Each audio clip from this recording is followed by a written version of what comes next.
L'équipe de France féminine d'aviron est de retour sur le bassin de Souston avec un nouvel outil à sa disposition, une toute nouvelle tour d'arrivée. Souston, ça va devenir, et ça commence à devenir déjà une base d'entraînement pour la préparation des Jeux Olympiques de Tokyo 2020, où on vient vraiment régulièrement, et avec l'équipe féminine, et d'avoir un outil technique qui nous permet de faire des chronométrages tout en sécurité et être à l'aise par tous les temps, avec même la photo finish, franchement c'est vraiment un bel outil de travail. Cette tour d'arrivée, attendue par le club depuis près de 10 ans, se dresse aujourd'hui au bord du lac, à 2 km du départ, et répond à toutes les exigences de la Fédération française. Une tour d'arrivée est composée de différents espaces. Un espace qu'on appelle chronométrage, qui est un espace tout vitré. C'est une spécificité de celle-ci parce qu'au niveau architectural et gérer du visuel, qui est un champ à 180 degrés sur le bassin. Donc vous avez 5 arbitres qui sont en ligne à arrivée.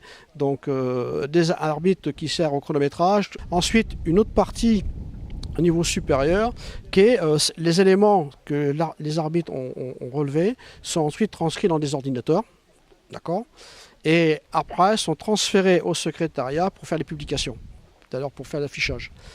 Et un module qu'on a intégré dans cette tour d'arrivée, c'est la partie coin presse, parce que le coin presse qui veut dire commentateur, qui va aussi avoir un champ visuel pour faire la chose, et aussi une isolation phonique pour éviter justement de nuire au niveau des arbitres, parce qu'ils doivent être dans une salle calme. Voilà un petit peu la spécificité de cette tour, c'est ça une tour d'arrivée en fin de compte. Voilà.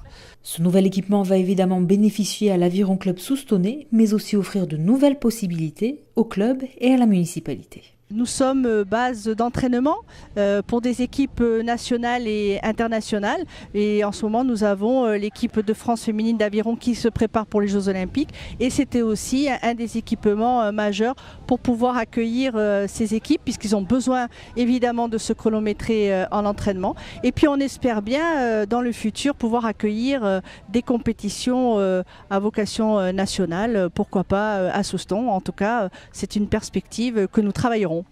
Outre l'utilité de cette tour, chacun s'accorde sur son esthétisme et son intégration dans le paysage. Si la fédération organisait un concours des tours d'arrivée, parce que ces dernières années, il y a eu de gros investissements de fait dans toute la France sur cet outil, vraiment celle-ci, elle est au minimum sur le podium et je pense qu'elle serait pas loin de gagner de par son intégration dans l'environnement, sa taille adéquate par rapport à la taille des arbres qui sont autour, et l'utilisation du bois, et puis dans les teintes, elle est magnifique.